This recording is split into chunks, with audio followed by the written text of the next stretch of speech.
اعوذ باللہ من الشیطان الرجیم بسم اللہ الرحمن الرحیم الحمدللہ رب العالمین۔ آموزش فلسفہ میں ہماری بحث درس نمبر 6 میں چل رہی تھی اور تعریف فلسفہ اور موضوع فلسفہ کو سمجھنے کے لیے جن مقدماتی بحثوں کی ضرورت تھی ان بحثوں کا آغاز کیا تھا۔ بحثیں چونکہ اب تھوڑی سی آپ یوں کہہ لیں کہ سختی کی طرف جو ہیں وہ جا رہی ہیں، تو انشاءاللہ آپ کی توجہ جو ہے وہ رہے گی۔ عبارتیں بھی بعض اوقات جو ہیں وہ دقیق ہو جائیں گی اور مطالب بھی جو ہیں وہ اکثر مطالب ایسے ہوں گے کہ جو پہلی دفعہ سننے کو ملیں گے، تو انشاءاللہ جو ہے جتنی زیادہ توجہ آپ کی رہے گی اتنا زیادہ مطلب جو ہے وہ آسانی سے سمجھ میں آئے گا۔ خلاصہ ہماری بحث کا یہ بنتا ہے کہ علوم کی تقسیم بندی کے اندر جو بہترین ملاک قرار دیا گیا وہ تھا موضوع، کہ موضوع کو مد نظر رکھتے ہوئے علوم کی تقسیم بندی کی جائے، چونکہ موضوعات مختلف ہیں علوم کے، لہذا علم بھی مختلف ہے۔ پھر جناب آیت اللہ مصباح فرماتے ہیں کہ جب ایک علم کا موضوع آپ مد نظر رکھیں تو اس میں دقت کرنے کی ضرورت ہے۔ وہ کیوں؟ اس لیے کہ بعض اوقات ایک علم کا موضوع مطلق ہوتا ہے اور بعض اوقات اس موضوع کو کوئی نہ کوئی قید لگی ہوتی ہے۔ تو یہ چیزیں انسان نے اس علم کو شروع کرنے سے پہلے دیکھنا ہوتا ہے۔ فرماتے ہیں کہ بعض اوقات ایسا ہوتا ہے کہ ایک عام علم ہے۔ کیوں عام علم ہے؟ چونکہ اس کا موضوع مطلق ہے۔ یعنی کیا مراد موضوع مطلق ہے؟ یعنی مختلف افراد اپنے تحت رکھتا ہے۔ مثلا جیسے مثال دی تھی کہ اگر ہم نیچرل سائنسز کو مد نظر رکھیں، علوم طبیعی کو مد نظر رکھیں، تو اس کا جو موضوع ہے وہ جسم ہے۔ یعنی جسم اس اعتبار سے کہ جسم ہے، اس کو مد نظر رکھ کر جو ہے وہ بحث کی جاتی ہے۔ لیکن پھر بعد میں اس جسم کو مختلف قید لگا دی جاتی ہیں، تو جب قید لگتی ہے تو مختلف دیگر علوم وجود میں آ جاتے ہیں کہ اس کے اوپر جو ہے وہ تفصیل سے ہماری بحث ہوئی تھی۔ پھر آ کر وجود مطلق کو، جسم مطلق کو سمجھایا، چونکہ مثال مطلب کو سمجھانے کے لیے جس مثال کا یہ سہارا لے رہے ہیں وہ علوم طبیعی ہیں۔ چونکہ عرض کیا تھا کہ علوم طبیعی وہ علوم ہیں کہ ہر جوان جو ہے، جو اسکول جاتا ہے، کالج جاتا ہے، اس کا سروکار رہتا ہے ان بحثوں کے ساتھ، مفاہیم اس کے ذہن میں کم بیش موجود ہوتے ہیں، تو لہٰذا انہی اطلاعات کا سہارا لے کر آیت اللہ مصباح حفظہ اللہ آہستہ آہستہ اس کو فلسفے کے قریب لے کر آ رہے ہیں۔ فرماتے ہیں کہ اگر ہم جسم مطلق کو موضوع قرار دے دیں نیچرل سائنس میں سے کسی علم کو، تو ایک نیا علم وجود میں آتا ہے جس کو ہم نے سماع طبیعی کہا تھا، کہ جس کے اندر جسم کو مطلق طور پر مد نظر رکھا گیا ہے۔ یعنی یہاں پر جو قید جسم کو لگی ہوئی ہے وہ اطلاق والی ہے، درست ہے؟ یعنی قید ہے ضرور اس کے اندر، لیکن کون سی قید ہے؟ اطلاق والی۔ یعنی اس جسم مطلق سے یہ مراد لینا چاہ رہے ہیں کہ یہاں پر جسم کو جسم ہونے کے اعتبار سے دیکھا جا رہا ہے، نہ کہ جسم کی خصوصیات، جسم کے تشخصات کے ساتھ، کیونکہ جسم کے پھر مختلف جو ہے وہ تشخص ہیں، کبھی وہ معدن میں ملتا ہے، کبھی وہ زندہ جسم میں ملتا ہے، کبھی وہ نبات کے جسم میں ملتا ہے۔ یہ جسم جو ہے ان تشخصات سے پہلے اگر آپ جسم کو مد نظر رکھ کر اس کے احکام بیان کرنا چاہتے ہیں تو اس وقت کہا جاتا ہے کہ یہاں پر جسم مطلق مد نظر ہے۔ تو جسم مطلق جس علم کا موضوع قرار پاتا ہے اس کو کہتے ہیں سماع طبیعی، کہ ارسطو نے کتاب لکھی تھی کہ جس کے اندر اس نے جسم سے متعلق احکام کو بیان کیا تھا، اور ان احکام کی خصوصیت یہ ہوتی ہے کہ جو بھی جسم ہوگا اس پر یہ احکام لاگو ہوں گے۔ جیسے مثال دی تھی، اگر آپ جسم بما ہوا جسم یا جسم مطلق کو مد نظر رکھ کے احکام بیان کریں گے تو کون سے احکام ہوں گے؟ آپ یہ بحث کریں گے کہ حرکت کیا ہے، سکون کیا ہے، مادہ کسے کہتے ہیں، صورت کسے کہتے ہیں، زمان کیا ہے، مکان کیا ہے۔ یہ ساری بحثیں جو ہیں وہ سماع طبیعی میں ذکر کی جاتی ہیں، اور یہ احکام ہیں کس کے؟ جسم مطلق ہے۔ اب یہ جسم بعد میں چاہے جو مرضی شکل اختیار کرے، لیکن یہ حکم حتماً اس کے اوپر لاگو ہو جائیں گے۔ کیوں؟ کیونکہ یہ جسم کے حکم ہے، اور جسم جہاں جہاں بھی ہوگا یہ حکم اس کے اوپر ہوگا۔ بس یہ ہے جسم مطلق سے مراد۔ اور جسم مقید کیا ہے؟ جو بھی آپ قید لگا دیں، اس کے اوپر ہم نے کل بحث کی تھی۔ یہاں پر ایک تعبیر استعمال کی ہے جناب آیت اللہ مصباح حفظہ اللہ نے۔ کل ہم نے اگرچہ اس عبارت کا ترجمہ کر دیا تھا، لیکن میں چاہتا ہوں کہ اس تعبیر کی دقت کو سمجھا جائے۔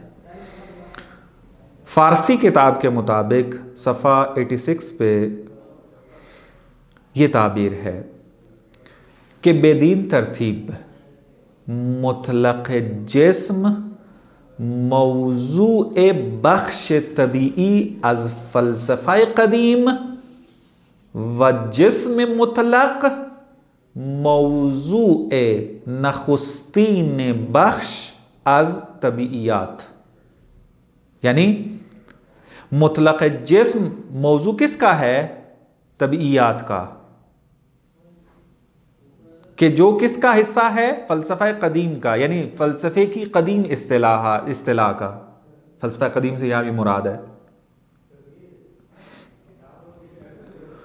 اور جسم مطلق کس کا موضوع ہے؟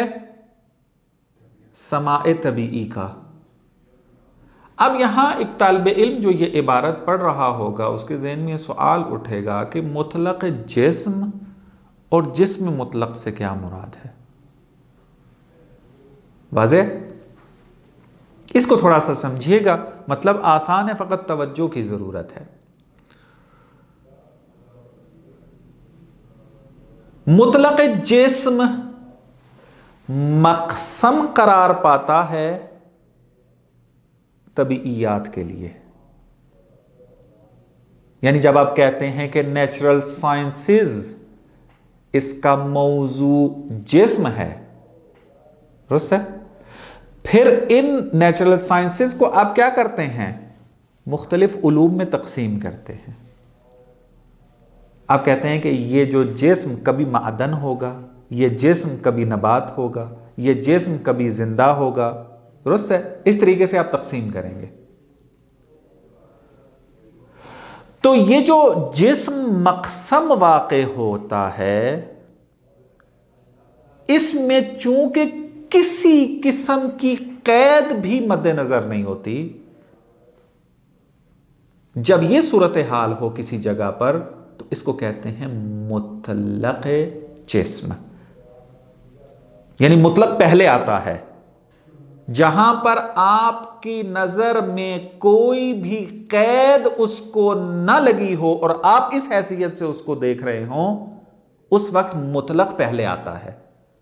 ہم چونکہ مثال کے طور پر جسم کو لے کے چل رہے ہیں، تو آپ جسم کی مثال پر اس کو تطبیق کرتے ہیں۔ جب کہا جاتا ہے مطلق جسم، تو اس سے مراد یہ ہے کہ ہماری مد نظر اس مقسم کے اندر وہ جسم ہے کہ جس کے اندر ابھی تک کوئی قید نہیں ہے۔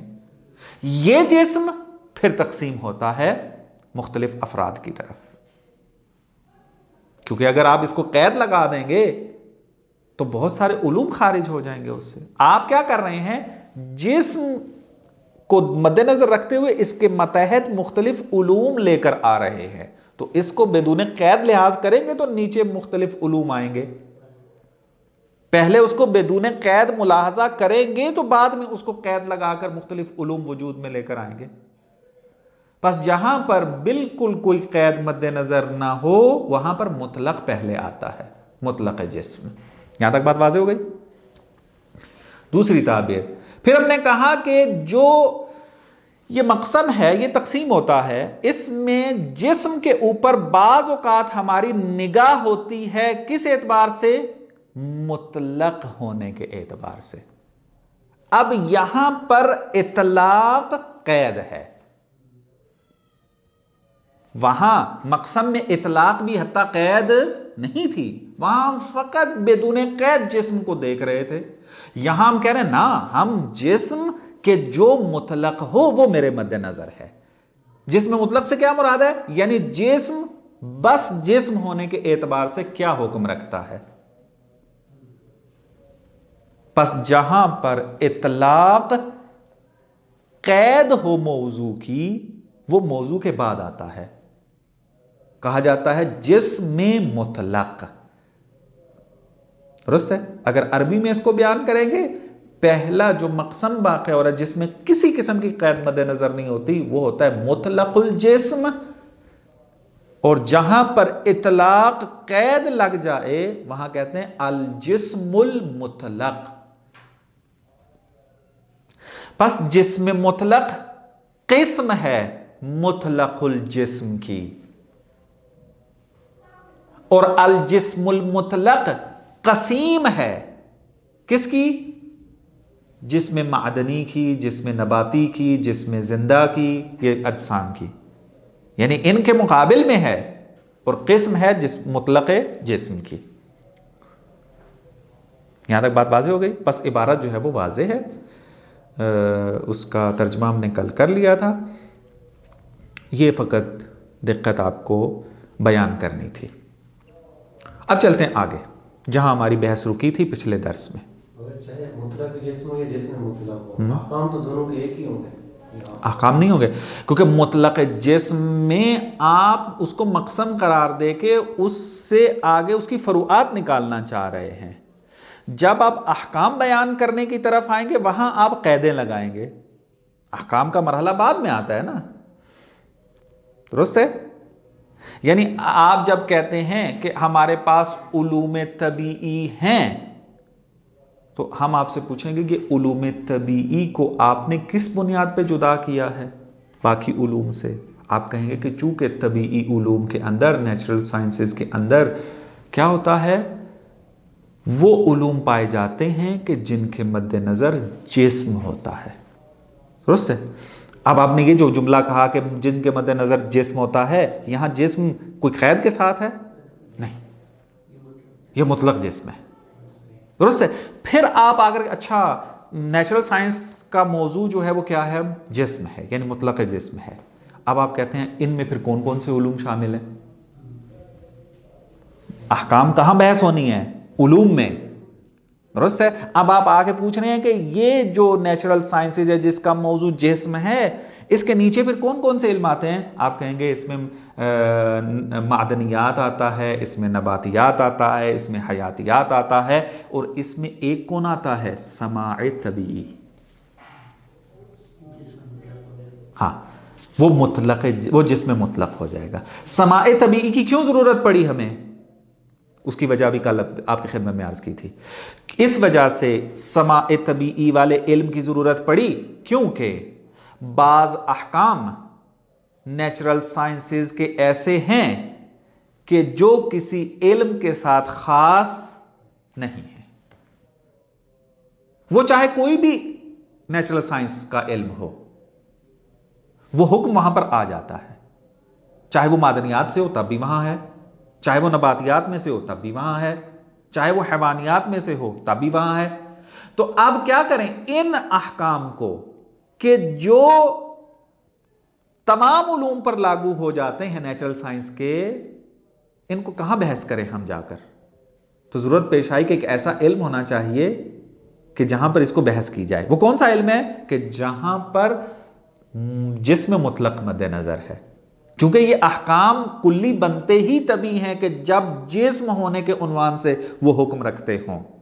کیونکہ اگر جسم ہونے کے عنوان سے ان کا حکم نہ ہوتا پھر تو کسی نہ کسی علم کے ساتھ خاص ہوتے. جیسے جسم معدنی کا حکم کبھی بھی جسم نباتی کے اوپر نہیں لگے گا، لیکن اگر جسم اس اعتبار سے کہ جسم ہے یہ کچھ احکام رکھتا ہے، اس کے جتنے بھی احکام ہوں گے وہ سب علوم کے اوپر جو نیچرل سائنس کے تحت آتے ہیں جس کا موضوع جسم ہے اس کے اوپر لاگو ہونا شروع ہو جائیں گے. جیسے جسم یا متحرک ہوتا ہے یا ساکن، اب وہ چاہے معدنیات میں سے ہو، چاہے نباتیات میں سے ہو، چاہے وہ حیوانیات میں سے ہو، حیاتیات میں سے ہو، یہ حکم ان میں سے کوئی نہ کوئی ایک حکم اس کے اوپر لگے گا، خارج نہیں ہوگا اس سے. اس طرح کے جو دوسرا سارا صورتحال بنتی ہے. خب اس کے بعد جناب آیت اللہ مصباح ایک سوال کی طرف اشارہ کرتے ہیں. وہ یہ ہے کہ ہم نے کیا کہا کہ بعض اوقات انسان موضوع کو کلی مد نظر رکھتا ہے اور پھر اس کے احکام اس بیان کرتا ہے،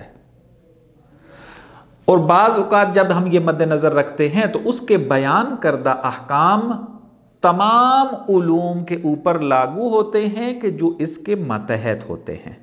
ابھی ہم نے بات کی ہے. لیکن کہتے ہیں بعض اوقات ایسا ہوتا ہے کہ ایسے احکام پائے جاتے ہیں کہ جو تمام علوم کو تو شامل نہیں ہوتے لیکن ان میں سے اکثر یا بعض کو شامل ہوتے ہیں. یعنی کسی ایک علم کے ساتھ خاص نہیں ہوتے، 3 یا 4 علوم کو جو ہے وہ شامل ہوتے ہیں لیکن سب کو شامل نہیں ہوتے. آپ نے ابھی کیا بیان کیا ہے کہ سماع طبیعی کے اندر ایسے احکام بیان کیے جاتے ہیں کہ وہ احکام تمام علوم کو شامل ہوتے ہیں. درست ہے؟ تو کہتے ہیں کہ ہمیں بعض اوقات ملتا ہے ایسا مورد کہ ایک حکم بیان ہو رہا ہے لیکن وہ تمام علوم پر صدق نہیں کر رہا بلکہ بعض یا اکثر علوم پہ صدق کر رہا ہے، اس کے اندر پایا جاتا ہے. کہتے ہیں اس قسم کے احکام کو کہاں بحث کریں؟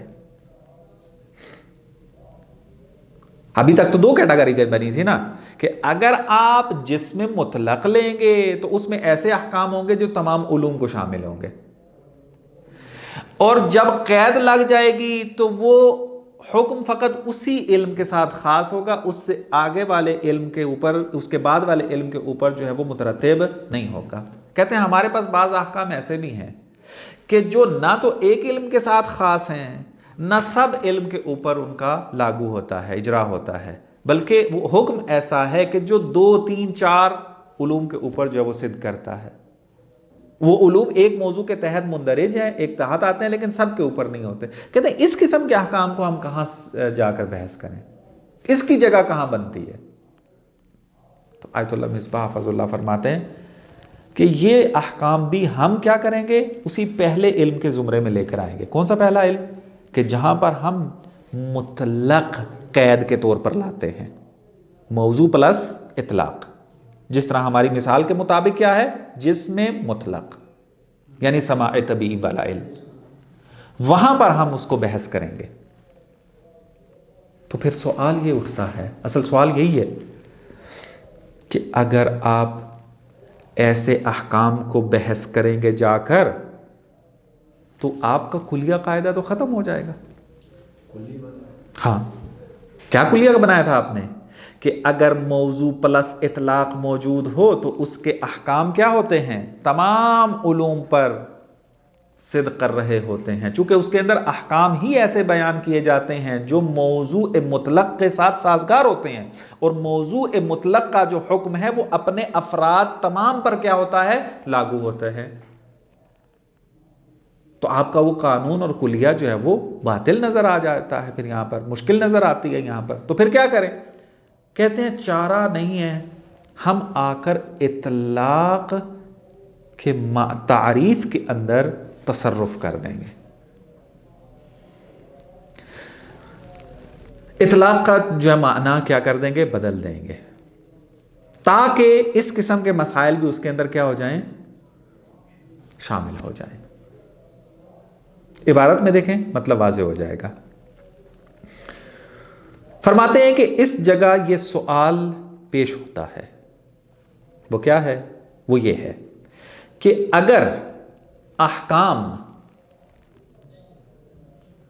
موضوع کلی کے بعض انواع کو تو شامل ہوں لیکن وہ تمام کو شامل نہ ہوں، تو ایسے احکام کو ہم کس علم میں جا کر بحث کریں؟ مثلا اگر ایسے مشترک امور ہوں کہ جو موجودات زندہ میں سے چند جو انواع ہیں، مثلا موجود زندہ کے انواع مختلف ہیں، مثلا گائے، بھینس، بکری، یہ سب کیا ہیں؟ موجودات زندہ کے انواع شمار ہوتی ہیں. ان کی جو بعض انواع ہیں، موجودات زندہ کی جو بعض انواع ہیں، اور اس کے جو مشترک امور ہیں، اس کو ہم جسم زندہ یہ مطلق قرار نہیں دے سکتے. کیوں؟ بات بہت دقت طلب ہے. کیوں؟ اس وجہ سے کہ اگر مثلا ہم نے کیا کہا تھا کہ اگر ہم حیاتیات کا موضوع قرار دے دیں الجسم الحی المطلق، یعنی جسم جاندار، زندہ جسم کہ جو کیا ہے؟ مطلق ہے. اگر یہ موضوع ہو تو اس کے اندر ساری انواع شامل ہیں، چاہے وہ گائے ہو، بھینس ہو، بکری ہو، انسان ہو، غیر انسان ہو، سب اس کے تحت داخل ہے، اور اس کے بیان کردہ احکام ان سب پر لاگو ہوں گے. لیکن کہتے ہیں کہ اگر کیا ہے، بعض امور ایسے ہوں، بعض احکام ایسے مل جائیں کہ جو بعض انواع کو تو شامل ہوں لیکن سب انواع کو شامل نہ ہوں، تو پھر اس کو ہم کہاں بحث کریں؟ اس کو موجود مطلق جسم زندہ مطلق میں تو قرار نہیں دے سکتے ہم. کیوں؟ کیونکہ تمام موجودات زندہ کو شامل نہیں ہیں. چونکہ آپ یہ احکام جسم حی مطلق کے اس وقت قرار دے سکتے ہیں جب تمام انواع کو شامل ہوں، لیکن ہمارا فرض یہ ہے کہ وہ تمام انواع کو شامل نہیں ہیں. اور دوسری طرف ایک تو یہ مشکل، دوسری مشکل کیا آتی ہے؟ اگر آپ کہتے ہیں ٹھیک ہے کیٹاگرائز دو ہی ہیں، یا جسم مطلق مد نظر ہے، یا مثلا جسم زندہ یہ مطلق مد نظر ہے، یا قید والا جسم مد نظر ہے، تیسرا علم بیچ میں ہے ہی نہیں ہے، تو اب کیا ہمیں ضرورت پڑے گی؟ پھر ایک صورتحال پھر یہ باقی بچ جاتی ہے کہ ہم کیا کریں، یہ جو اس قسم کے احکام ہیں اس کو ہم پھر اسی مقید علم میں کریں. اس کا لازمہ کیا نکلے گا؟ اگر مثلا مثال کے طور پہ ہم لے لیتے ہیں، ہم کہتے ہیں کہ لبنیات والی جو انواع ہیں جو دودھ دیتی ہیں وہ انواع مختلف ہیں، بکری اس میں ہے، ٹھیک ہے، گائے اس میں ہے، بھینس اس میں ہے، مثلا یہ ان کے احکام ممکن ہیں باقی موجودات زندہ پر نہ آئیں، لیکن لبنیات رکھنے والا جو زندہ جسم ہے اس کے احکام کسی ایک کے ساتھ خاص نہیں ہے، مختلف انواع کو شامل ہیں. کیونکہ بحث بھی اس میں آ جائے گی، درست ہے، اگر اس طریقے سے یہ چیزیں آ جائیں گی۔ تو کہتے ہیں کہ اب اگر ہم موجودات خاص والے میں علم میں بحث کریں جا کر، مثلا ہم کہتے ہیں کہ جب ہم بھینس کے اوپر بحث کریں گے نا تو اس کے علم میں ہم ان احکام کو ڈسکس کر لیں گے۔ خوب یہ تو حکم ایسا ہے کہ جو بکری کے اوپر بھی صدق کرتا ہے، تو پھر کہیں گے جب بکری کی بحث کریں گے جا کر تو اس کے اندر اس کو ڈسکس کر لیں گے، تو نتیجہ کیا نکلے گا کہ آپ کو ایک ہی حکم کئی علوم میں جا کر تکرار کرنا پڑے گا، تکرار لازم آئے گا۔ بس یہاں ہمارے سامنے دو مشکل ہیں۔ اگر ہم دیکھتے ہیں کہ یہ احکام جو مشترک ہیں لیکن بعض انواع کے اندر اس کی جگہ نہیں بن رہی اطلاق والی قید والے علم میں، جہاں پر موضوع پلس اطلاق ہے، وہاں اس کی جگہ نہیں بن رہی، کیونکہ وہاں تو ایسے احکام بیان ہوتے ہیں جو سارے علوم کے اوپر اطلاق ہوتے ہوں، لیکن یہاں تو ہے نہیں ایسا، بس اس کے اندر جگہ نہیں بن رہی اس کی۔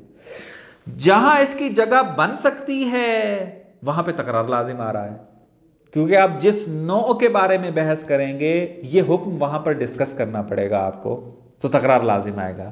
تو کہتے ہیں اب ہمارے پاس دو فرض سامنے باقی بچ جاتے ہیں، تو اب یہاں کیا کریں؟ ہم تکرار کریں یا اس کو کیا کر دیں، ہم جا کر اس علم کا کہ جس کا موضوع اطلاق کے ساتھ ہے اس کے اندر اس کو شامل کر دیں؟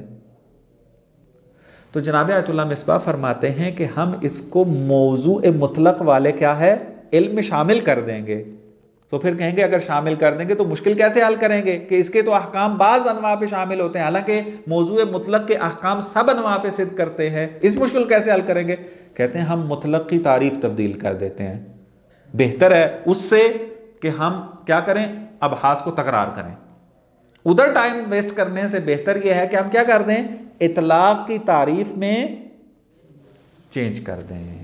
پہلے ہم اطلاق سے مراد یہ لے رہے تھے کہ ایسا موضوع جس کے اندر کسی قسم کی کوئی قید نہ لگی ہو۔ اب چینجنگ کیا کریں گے، ہم ان میں سے بعض قیدوں کو مد نظر رکھ کر کہیں کہ ایسا موضوع جس میں یہ قیدیں نہ لگی ہوں۔ اگر یہ تعریف کر دیں گے تو پھر کیا ہو جائے گا، یہ والے بھی شامل ہو جائیں گے بیچ میں، اس کی جگہ بن جائے گی وہاں پر۔ کلیئر ہوئی ہے بات؟ دیکھیں عبارت، ہاں اگر مصباح نے یہ بیان کیا ہے، رائے حل تو اگر تفصیلی بحث میں وارد ہو جائیں تو یہ ایک بہت طولانی اور عمیق بحث ہے موضوع علم کے بارے میں، کہ آموزش فلسفہ کی حد تک ہی ہم نے رہنا ہے اور اس کو کھول کر بیان کرنا ہے، تاکہ کوئی آموزش فلسفہ کی ان عبارتوں کو پڑھے تو اس کو سمجھ میں آ جائے کہ یہاں پہ کیا لکھا ہوا ہے۔ خوب کہتے ہیں پاسخ این است، جواب یہ ہے کہ معمولاً این گنے مسائل را نیز، کون سے مسائل کہ جو بعض انواع کو تو شامل ہوں لیکن بعض کو شامل نہ ہوں، نیز در علمی مورد بحث قرار می دہد کہ موضوع اش مطلق است، تو ان کو بھی وہیں پر ہی لے کر آیا جاتا ہے، ان کو بھی اسی علم میں شامل کیا جاتا ہے جس کا موضوع مطلق ہوتا ہے۔ مثلا جو ہماری بحث چل رہی تھی اس میں سماع طبیعی میں لے کر آ جائیں گے، مثال کے طور پہ جو ہماری بحث چل رہی تھی، و احکام موضوع مطلق را بے ان صورت تعریف میں کنن، ظاہری بات ہے پھر ہمیں کیا کرنا پڑے گا، موضوع مطلق کے احکام کی جو تعریف تھی اس کو پھر کیا کرنی پڑے گی، ہمیں یوں چینج کرنی پڑے گی۔ پہلے ہم کیا کرتے تھے، یوں تعریف کرتے تھے، احکامی کے برائے ذات موضوع ثابت می شود، وہ احکام کہ جو خود موضوع کو لاحق ہوتے ہیں، خود موضوع کے لیے ثابت ہوتے ہیں، کب، قبل از آن کے مقید بقیود علوم جزئی گردد، قبل اس کے کہ علوم جزئی کی قیدیں اس کے ساتھ لگ جائیں، یعنی جسم پلس معدن، جسم پلس نبات، جسم پلس مثلا حی یا زندہ، ان قیدوں سے پہلے جو موضوع ہوتا ہے اور یہ احکام اس پر صدق کرتے ہیں اس کو کہتے ہیں عوارض ذاتی یا احکام موضوع مطلق۔ میں ابھی عوارض ذاتی کی تعریف میں گھسنا نہیں چاہتا چونکہ یہ پھر ذہن مشوش ہو جائے گا. پہلے بحث تھوڑی سی ٹیکنیکل ہو گئی ہے تو میں نہیں چاہتا کہ مزید جو ہے وہ سنگینی کا احساس ہو مطلب کا. ابھی فقط ہم کہیں گے کہ موضوع مطلق کے احکام کی تعریف یہ ہے. جب ہم کہتے ہیں کہ موضوع مطلق کے احکام، اس سے کیا مراد ہے؟ یعنی وہ احکام کے جو موضوع کو لاحق ہوتے ہیں اس کو ابھی تک کوئی قید نہیں لگی ہے. اس کو اصطلاحی زبان میں کیا کہا جاتا ہے؟ عوارض ذاتی. بس یہ ذہن میں رکھ لیں. اس کو کھولیں گے کسی اور مقام پر، ابھی یہاں پر اس کو کھولنے کی ضرورت نہیں ہے. در واقع این مسامحے در تعریف را بر تکرار مسائل ترجیح می دہند. فلاسفہ نے کیا کیا یہاں پر؟ آقا مصباح فرماتے ہیں حقیقت میں کیا کیا ہے؟ تسامح کیا ہے. پہلے کہتے تھے کہ ایسا موضوع کہ جس میں کسی قسم کی قید نہ لگی ہو، موضوع مطلق سے وہ مراد ہے. اب آ کر ان کو کیا کہنا پڑ رہا ہے؟ ایسا موضوع کہ جس کو علوم جزئی کی قید نہ لگی ہو. تعریف بدل دیا آگے. کس لیے؟ تاکہ اس قسم کے احکام اس میں شامل ہو جائیں کہ جو بعض انواع کو شامل ہوتے ہیں. پس کہتے ہیں حقیقت میں تعریف کے اندر مسامحہ کرنے کو مسائل کے تکرار پر ترجیح دی ہے. کیا مطلب اس کا؟ وہ جو میں نے مطلب بیان کیا تھا اس کے اعتبار سے آپ کو سمجھ آ جانی چاہیے.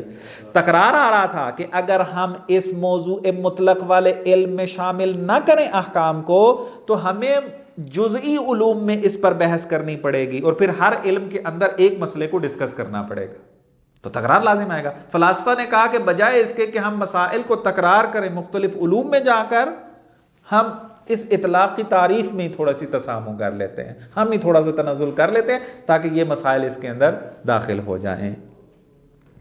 پھر مثال دیتے ہیں، کہتے ہیں جیسا کہ بعض فلاسفہ نے فلسفہ اولا یا معباد الطبیعہ کے دو نام ہیں، اس کے اندر یوں کہا ہے کہ فلسفہ اولا ان احکام سے بحث کرتا ہے کہ جو موجود مطلق کے بارے میں بحث کرتا ہے، موضوع مطلق کے بارے میں ہوں، کے لیے ثابت ہوں، کے لیے کیا ہے کہ اوپر لاگو ہوتے ہوں. یعنی ایسے احکام کے جو موجود مطلق کے لیے ہوں، موجود بما ہوا موجود کے لیے ہوں. لیکن اس مطلق سے کیا مراد ہے؟ قبل از آن کے مقید بقید طبیعی یا ریاضی شود. اب دیکھیں قید لگا دی ہے، علوم جزئی کی قید لگا دی ہے. یعنی علوم جزئی کی قید سے اگر خالی ہوگا اس کو ہم کہیں گے موجود مطلق.